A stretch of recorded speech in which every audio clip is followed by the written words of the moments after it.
They will not ask you the definition. They will not ask you the basic section number. They will not ask you.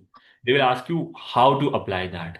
The names of the acts that they would be quizzing you on. So, what was your approach in terms of first narrowing down what you are going to focus on, and second, then preparing for it? So, ma'am, the syllabus, as you rightly said, the syllabus is very indicative. They just say tell you that commercial laws, Yeah. constitutional law, administrative law, drafting, and I think reading of certain. Even in my mock interview, like there were two people, one of which was an ex-RBI personnel, and the other one was a exam B faculty. Both of them very knowledgeable. I was tested, I was grilled. Hello, everyone. Welcome to iExamB. Today, I have with me Mr. Himanshu Rajpurohit, who has cleared the RBI legal exam in 2025. Many, many congratulations, Himanshu. Thank you, ma'am. Thank you so much for having me. Thank you, actually, Himanshu, for taking out time. RBI Legal is one exam, you get very less information about, and but a very, very great career for many students. So we'll take this opportunity to understand from you, how did you prepare for this exam? How did you even choose and narrow down on this particular vacancy? Uh, and get all the insights for the students who aspire to join RBI or any other regulatory body as legal officers. So, to start with, Himanshu, if you can tell a little about yourself and your background. Yes, ma'am. So, ma'am, I'm Himanshu. I graduated from NLU Jodhpur in the year 2022. And pursuant to graduating from NLU Jodhpur, I worked briefly with two law firms. After that, I also pursued my career at ICICI Bank for a certain time, after which I was selected on the basis of CLAT PG through to NHPC, National Hydroelectric Power Corporation. So while I was working at NHPC, I had got this opportunity of giving the exam of RBI Grade B, and fortunately, I was selected in that also. So that has been like a brief of my career. That's how I pursued it through the last 3.5 years after I graduated from my college. Great, Himanshu. So I noticed that you soon after completing your LLB, you started working, um, and you were already working. So what motivated you to actually give this exam? So, ma'am, my motivations like I come from a family where like almost everybody is in government department in some or other form.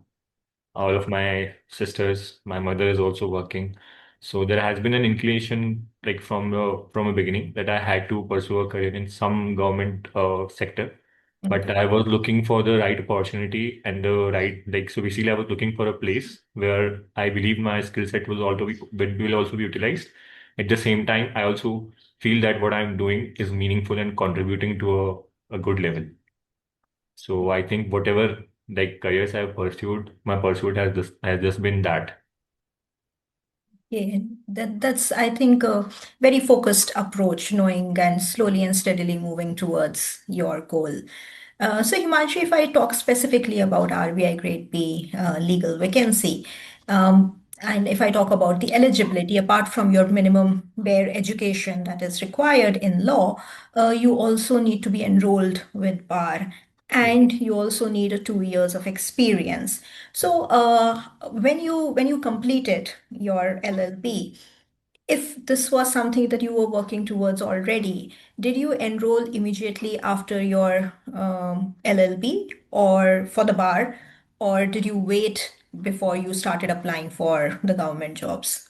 No, ma'am. I had since I was working in a law firm, it was also a requirement from me to enroll, and nonetheless, I found that enrollment would be helpful because if there are a lot of exams where from the date of enrollment your experience is considered.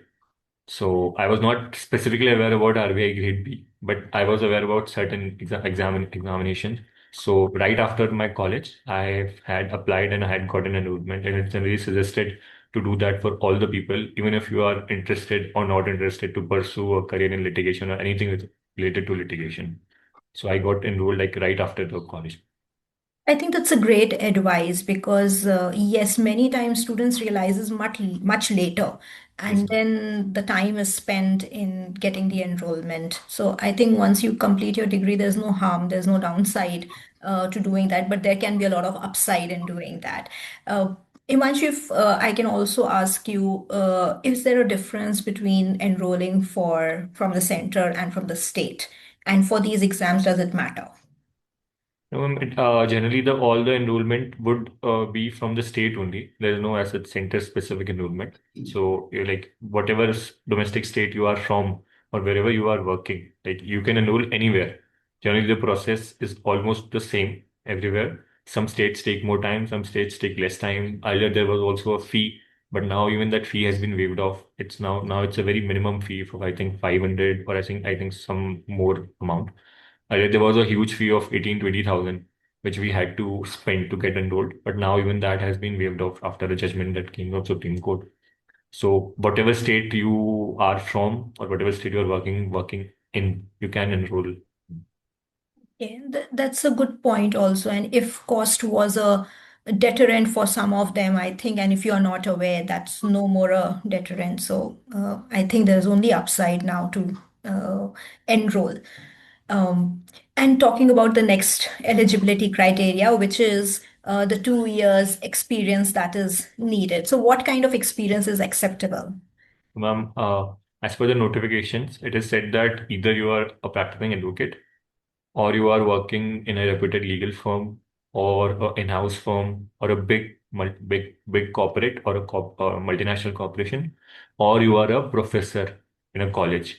So all these sort of experience, I think mostly all the legal experiences are covered. Like even if you are working in any legal sector at any place, that would be covered. Apart from like certain, I think research experience might not be counted because that's not working as such.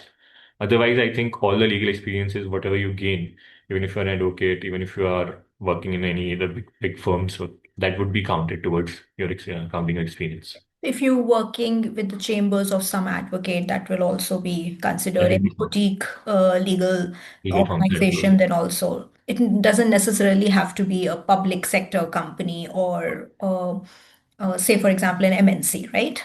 No, ma'am, it need not necessarily be a big public sector company or MNCs as such. But although it helps you, it might help you at a later stage, but every experience counts. Okay. Great. Thanks for those clarifications, Himanshu. So moving ahead with the eligibility, now we are cross the eligibility. And because you had experience more than 2 years, you were eligible for this. But how did your journey for the government legal officer start? As I like stated initially, that there was an inclination. So earlier, my attempt was to go towards state judiciaries. I Mhm. also appeared for multiple judiciary exam in the Rajasthan mains. I've appeared, Delhi mains. I've appeared, MP mains also have appeared, where I was like missing through some points or bits. So and with that only I was preparing for other examination because I believe like if you are through with your judiciary syllabus, 70% of the exam, any exam that you pick up, mostly is covered because you are almost through with every Mhm. like where at, and you just have to top up that 30%. Mhm.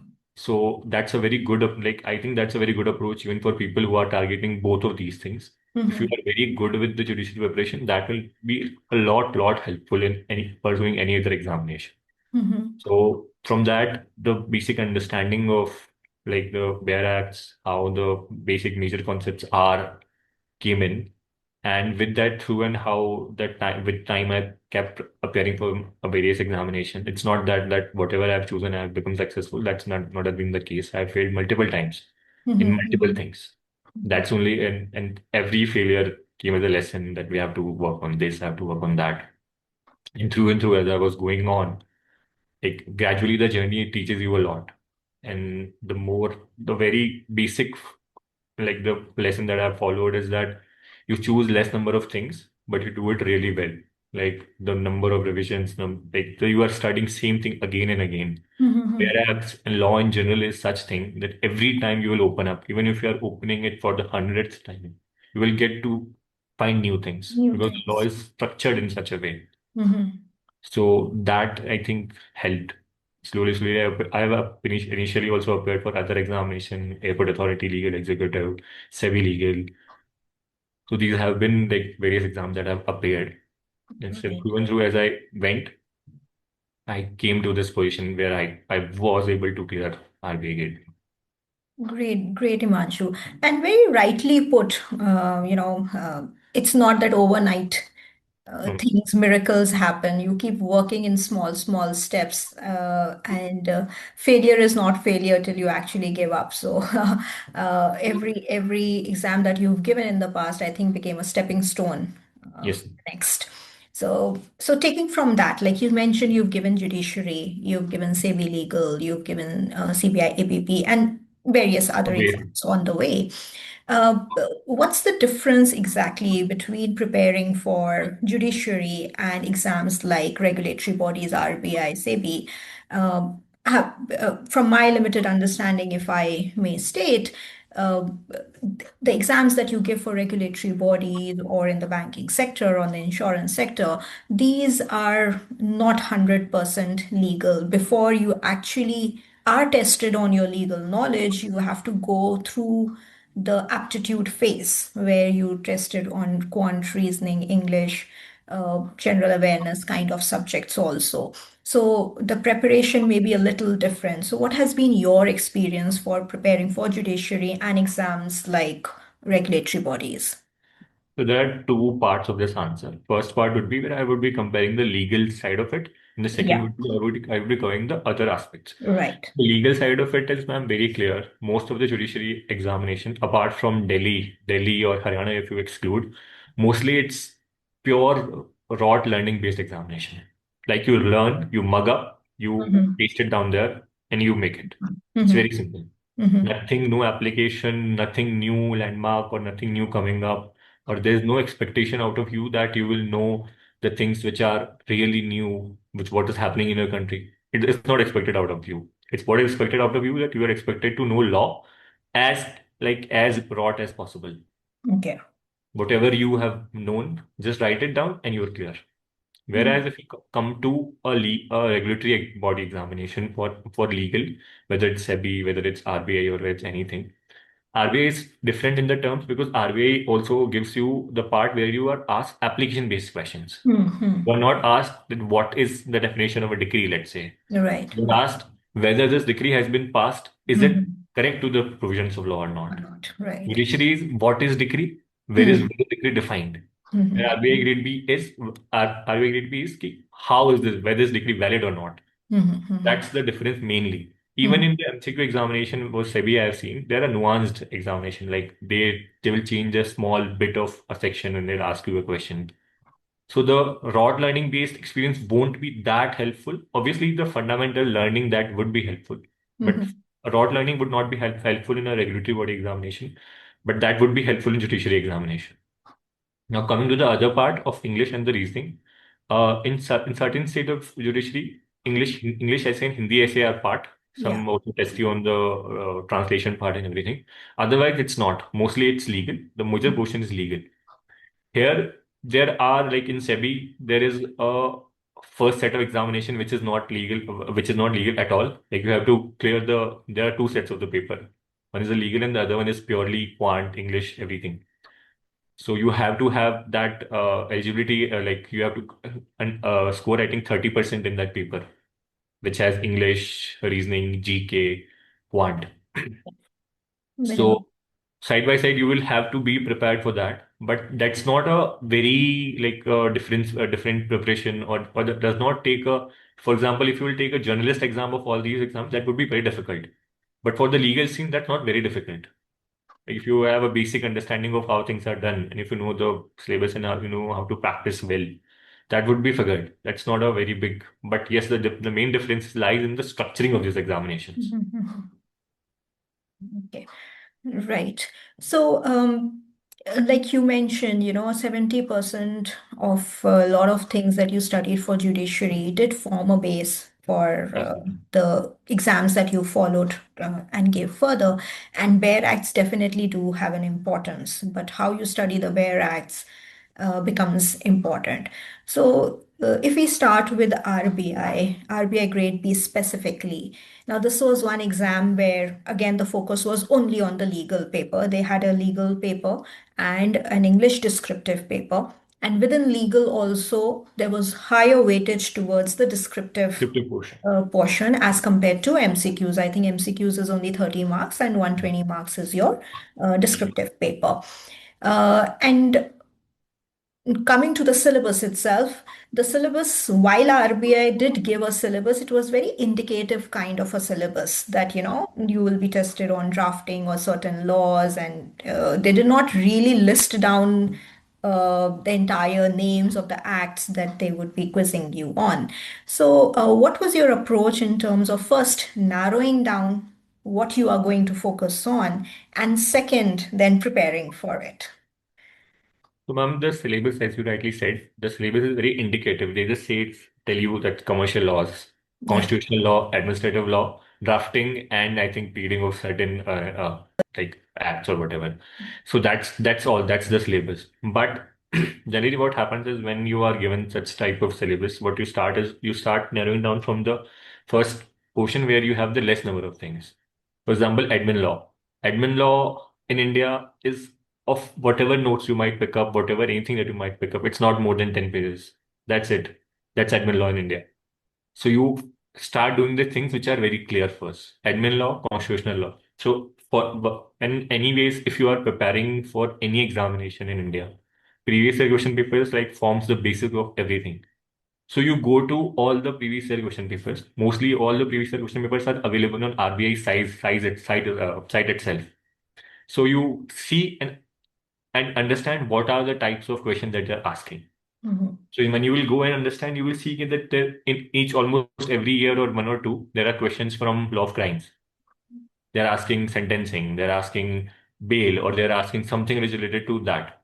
Mhm. If you go to the civil part, there will be questions that whether what is decree, how is decree, how it is being executed. So you will be able to narrow down better when you see the previous year question papers. And obviously, there is a total, like nobody can tell you that this year you will expect the question from this. Yeah. I think it's 2 years before they asked something from IBC.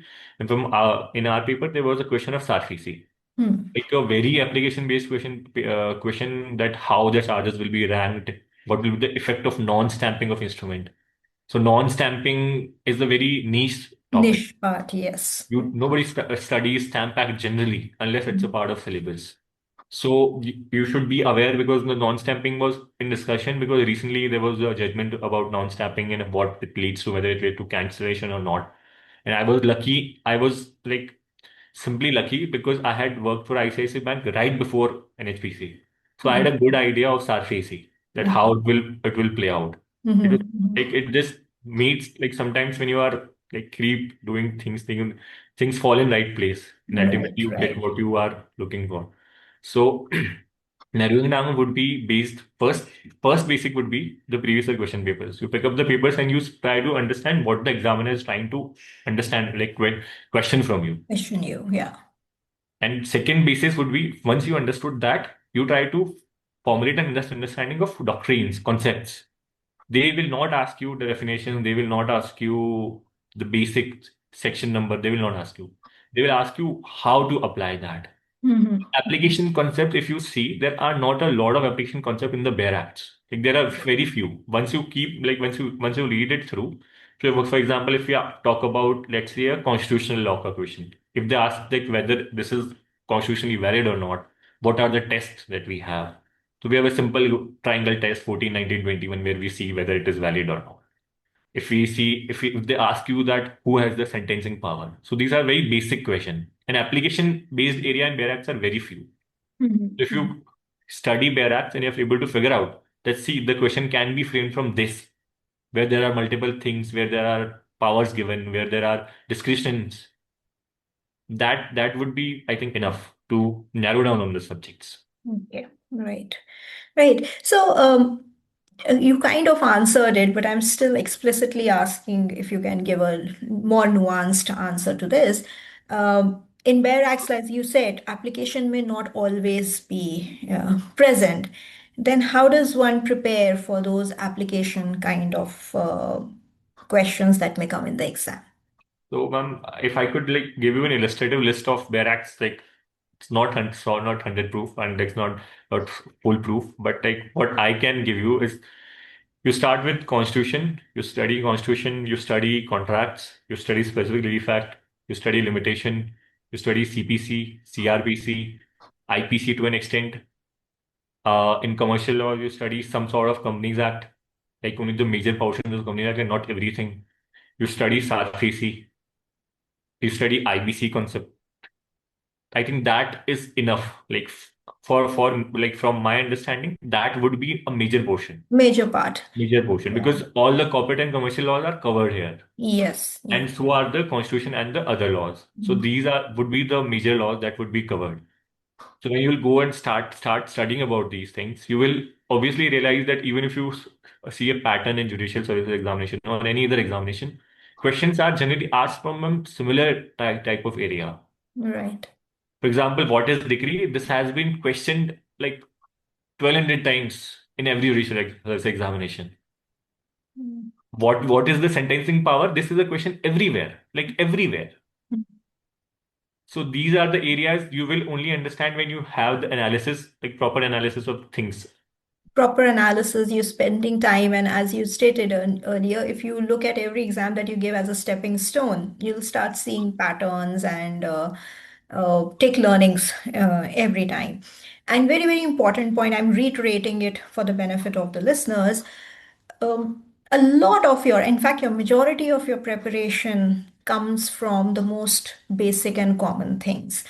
There's a tendency, like we know, and this is true with every exam that I have analyzed till now in legal, 50 to 60% for sure. It could be even more depending on the exam to exam, but definitely around 60% also I can say in majority of the exams, your questions will come from constitution, contract, commercial, and your criminal and civil laws combined. That is the whole soul of your legal things. And then depending on the exam, if it is SEBI, securities law gets added. If it is RBI, your banking laws get added. If it is insurance, NIACL, LIC, your insurance laws get added. So, things get added and then they will form the other remaining substantial part.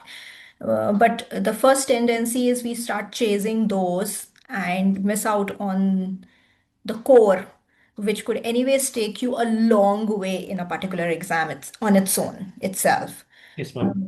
And on and above, ma'am, that 50-60% of the things which are constantly repeated.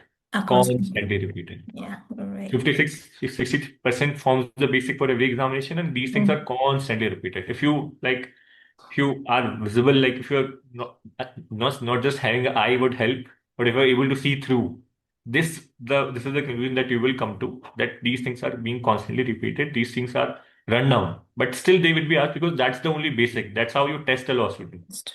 Right, right. Himanshu, if I talk about one more specific thing, in the syllabus, like it was written drafting. So, is it something separate preparation that you were doing related to drafting for the RBI exam? So, there is no specific preparation that I did for drafting as such, but I believe what when the examiner is saying drafting, he means to say that how you draft your answers or how you are structuring your answers would be a test. Like, for Mhm. example, you have written all the necessary points of an Mhm. answer which is required, but there is no order that is coming in. Mhm. So I think that might attract you a less number of marks.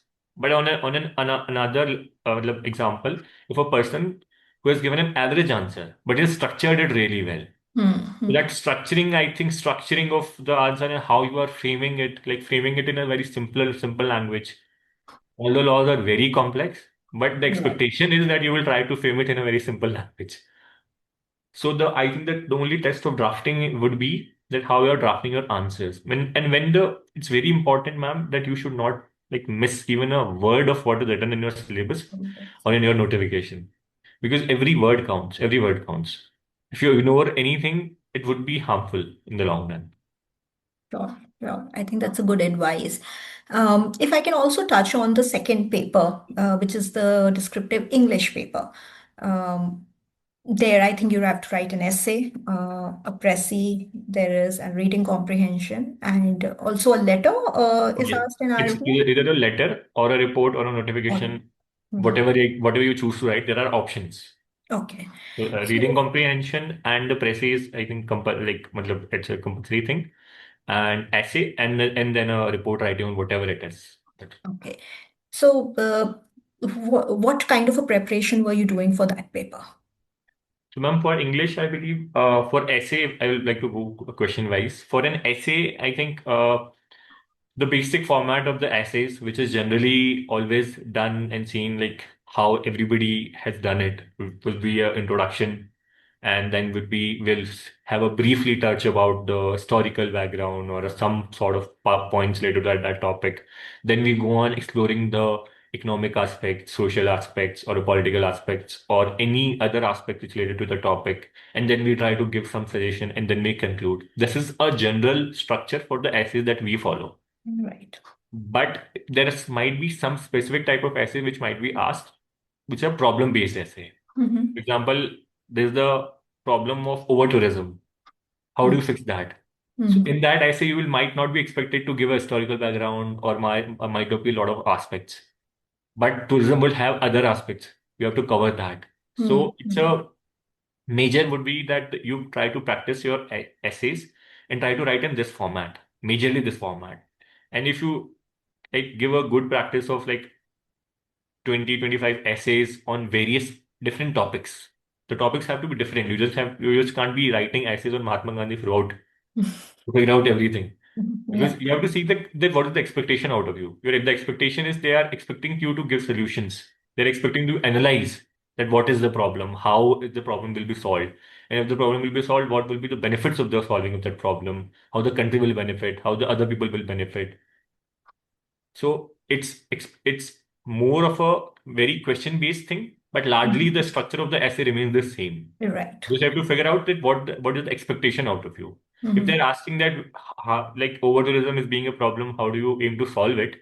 You can't be giving aspects key tourism helps, tourism this, tourism that. No, that would not help. They're not asking that. They're That asking will not be the main body. You main could body. briefly give it in the introduction if required, but you can't make it as the main major part of your Major essay. part. So I've seen people, mostly people doing that they just try to fit in everything in a set of structure.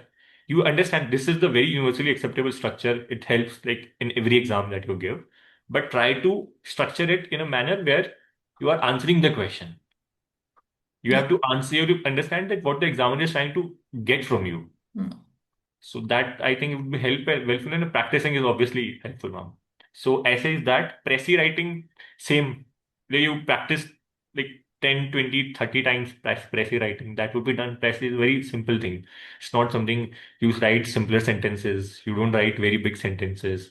You try to give the soul of the thing which is being it's trying to summarized. You don't have to like write the same sentence. Try to use not the same similar words. Try to use different words. You have to there's an important thing that you have to give a title. Sometimes what people do is they end up giving a summary, but they forget to give a title. Mhm. So you are losing, even if you lose one mark, ma'am, that's a very makes a lot of difference. Reading comprehension, similarly, you try to read first. What I approach that I follow in reading comprehension, I try to read the questions first, and then I go on seeing the passage. Yeah. Because otherwise I would be focusing on like various parts which are not that important. So for the reading comprehension, first you see the questions, then you go on the passage. In simple, nobody is, ma'am, it is, I know it's a sort of hype that is created that you are expected to write fancy English, you are expected to write big words. Nobody is expecting you. Write as simple as possible, smaller sentences, answer your question and move on. So And that's the reminding me of the word, the beauty lies in simplicity. Sometimes we get lost in the jargons and, fancy words. But actually, the simplest rule is write simple, you'll make less errors. to Uh, make less errors, you will make the job of the examiner easy. Easy. You Yes. have to understand that it's not about proving that you know it. It's about clearing that exam. you can prove it like for the entire life. It's about clearing that exam. So and the next portion would be a report writing or a notice writing or whatever writing. So that would, ma'am, depend upon the context. Context. Yeah. Yeah, you can see how the RBI structures, how the RBI structures a circular, how the RBI structures a report. Yeah. Obviously, you will not be able to write the entire report, but you can read the summary to understand that what is expected. And you can, ma'am, all these things you can take good help of, like now with the use of AI, you can take a very good help of AI.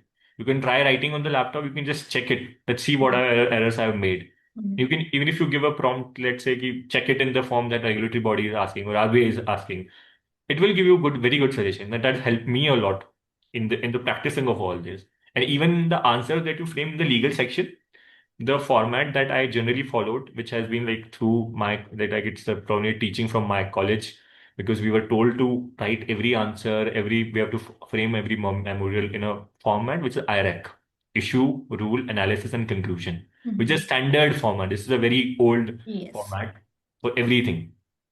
In my paper, I've specifically written that this is the issue. The rule in the rule section, I've written that these are the sections which says this.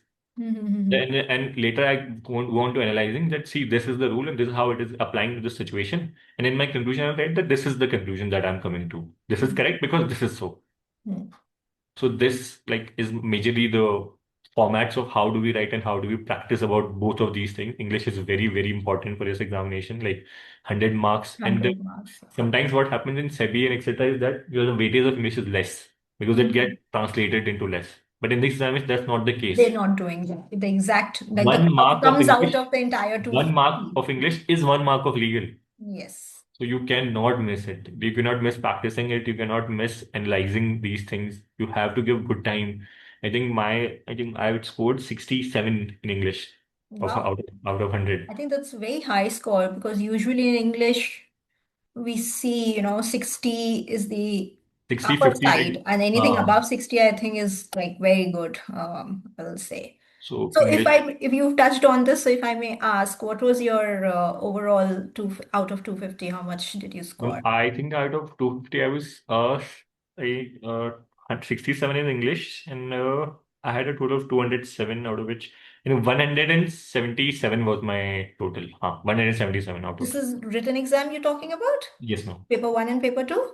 Out of Wow, out that of out of 250, I scored 177, and then I think 40 marks of I think 30 marks of the interview.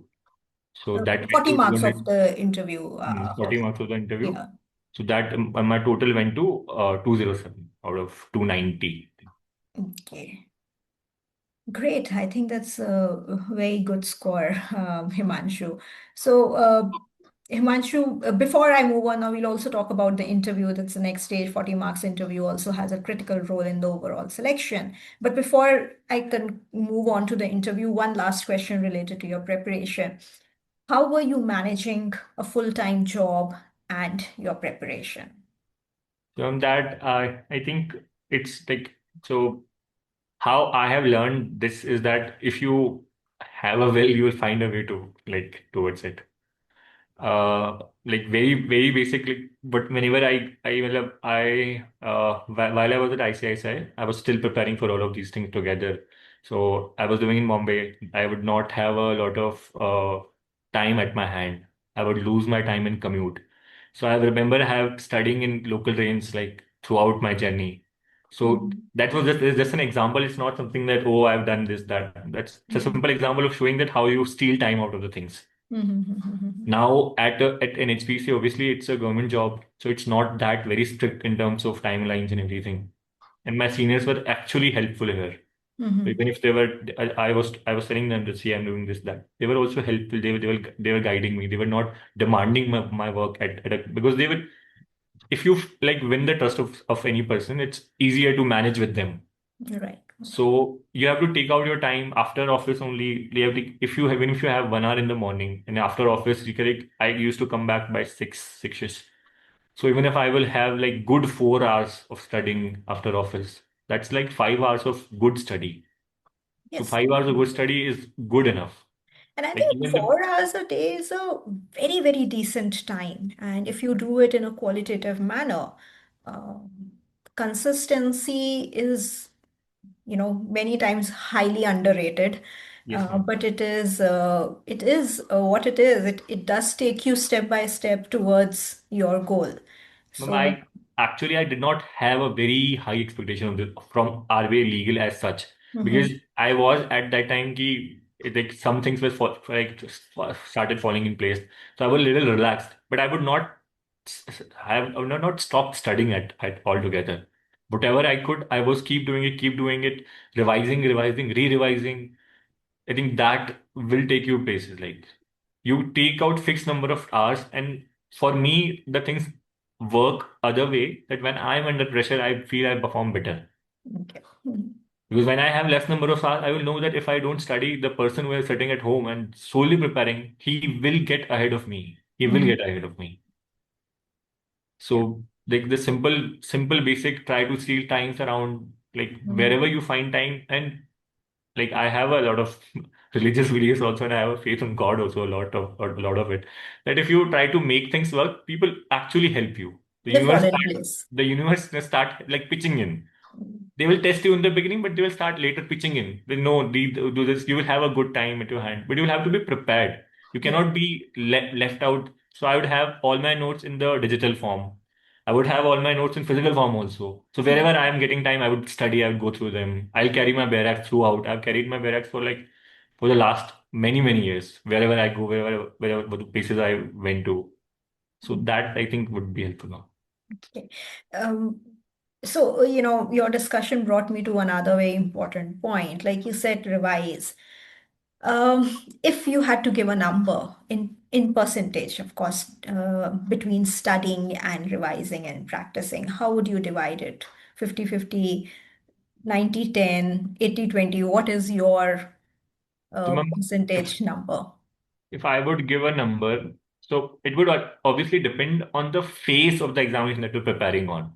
For Mhm. example, you are new to the preparation. So if you're new to the preparation, you have to study more.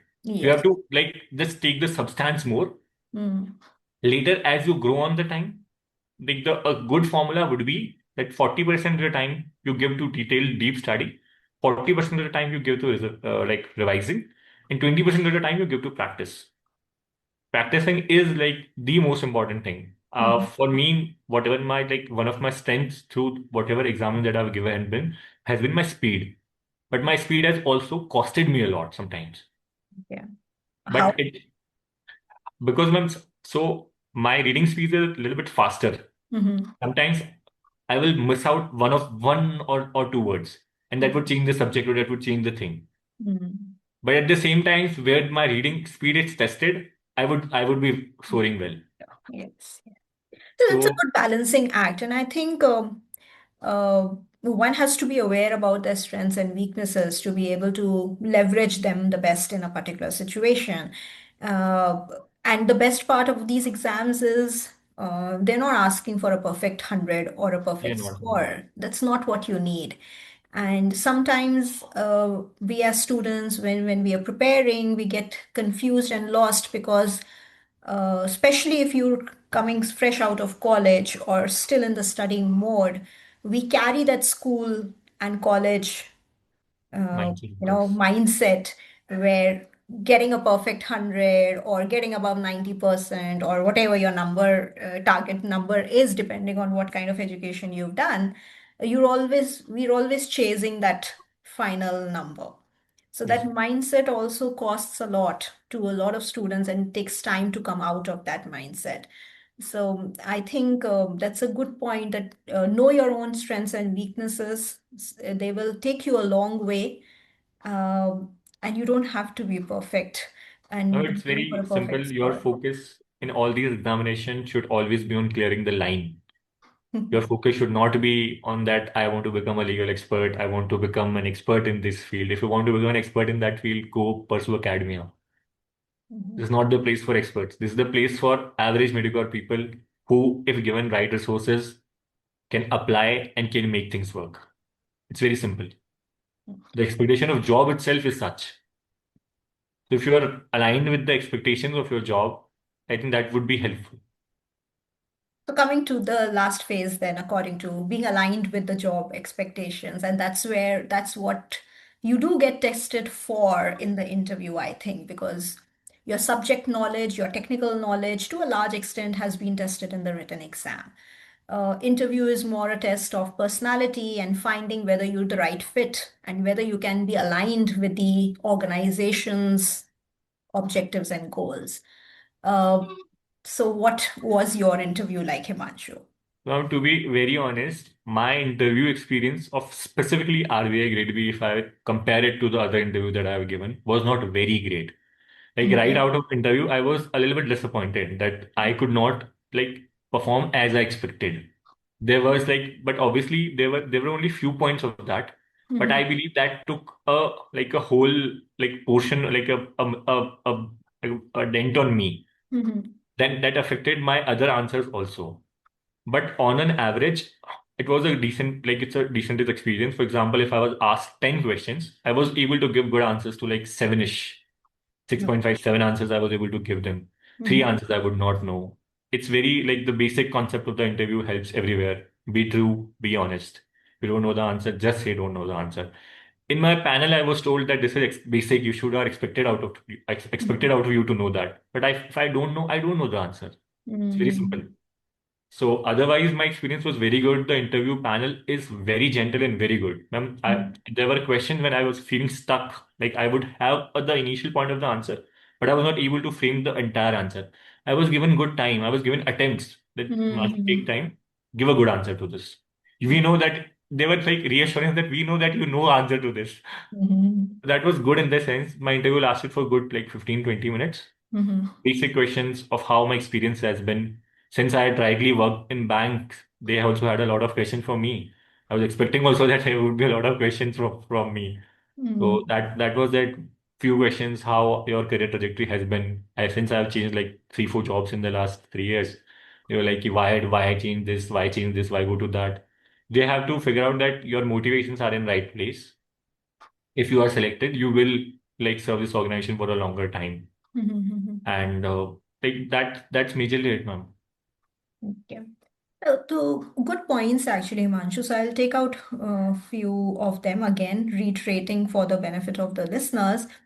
One, your interview is likely to be, and likely with a very high probability, it will be aligned with your own background. So, if you have worked in a certain domain, more questions, even technical questions related to that domain, are likely to be asked. So, thinking about what should I study now, syllabus पूरा revise करें, कौन से acts करें, please start from your CV, from your resume. What have you worked in? What are your, or if, and if you have not worked, like RBI did have experience, but there could be other interviews where experience is not mandatory. In that case, it could be the common laws and the ones that interest you most. If asked, which one is your favorite, you cannot just say constitution and know nothing about constitution then, right? Yes, So ma'am. whatever you say, I think makes a lot of difference. Yes. And of course, whatever your journey has been like, if you have worked in different places, what are those organizations like, why you changed them. So the journey and the preparation starts from your CV, your background. And One more yes. thing would be that, ma'am, that be vigilant about what RBI is doing, what you are Yeah. getting into. I think Exambi conducted a session with one of the, I think, retired CGMs from RBI. It was very helpful in understanding that what are the roles of RBI. Mhm. And if you are like taking help of these AI programs or anything, you can like frame your answers and then you can also analyze that what are the questions will I ask if I were an examiner. For Mhm. example, if I say that I worked on bank guarantees, I know that I would be expected to know how RBI regulates bank guarantees. Bank guarantees, right? If I say that I worked on fintech, they will ask me that whether RBI regulates fintech or not. Or if Mhm. it does, how does it regulate fintech? So it's a more self-analysis looking inside than looking outside. I like from legal part, only the questions which I've said were asked from me. Apart from that, there was nothing too something like they would ask me what was laid down as judgment. I was not asked any of that questions. It was purely background based in what answers you are giving. So be Right. vigilant about what you are speaking. Anything that comes out of the mouth would be a ground of asking question. Thank you, Himanshu. I think those are again very helpful practical insights. So what I'm getting with your discussion is very, very practical insights which any serious aspirant can apply for their own preparation. So thank you for giving very candid and practical insights into your journey. I'll lastly touch upon your engagement with iExamB. You mentioned about we conducting uh, a session with the XCGM. Yes, we do. In fact, right now also RBI for the general stream and for the DEPR and the DSIM, the interviews are now going to start. We are doing various sessions like this with the ex-professionals of RBI. And the idea is to give you insight so that you also start getting one comfortable with the organization where you are going and aiming to go.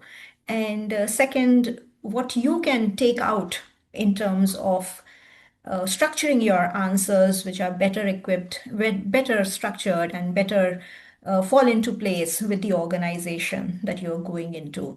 So, how has your engagement with iExamB been like? So, I have been associated with the Exam B. I've joined the Exam B group from a very long time.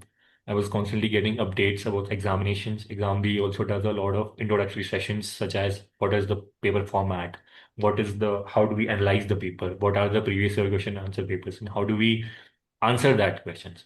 Even though you are not formally stuck like part of a course, that is helpful. Exam B also has a lot of free mocks for every exam, for all these exams, it has a lot of free mocks. So free mocks are something which everybody can take it. If you are willing or looking for a more, I think, practice, even the test series would be helpful. And after test series, the interview guidance program, myself was enrolled in the interview guidance program. That helped. The mock interviews were really good. Even in my mock interview, like there were two people, one of which was the ex-RBI personnel, and the other one was a exam B faculty. Both of them very knowledgeable. I was tested, I was grilled, but that's what like made me realize that where I'm lacking at. Very good feedback that I got, and that I improved on that feedback. So these are the mainly the engagement that I've had. I've had a very good experience, even though I'm not formally enrolled in any other program as such, but I've had a very good experience with it. Thank you, Himanshu. And we are always there to provide any kind of help. We actively engage on Telegram, on our YouTube channels. And yes, we do provide a lot of courses at various stages to help at various stages, right from the beginning, if you are starting today, or if you decide to start at the time of notification, or you decide to start at the phase two level, or you decide to start at the interview stage.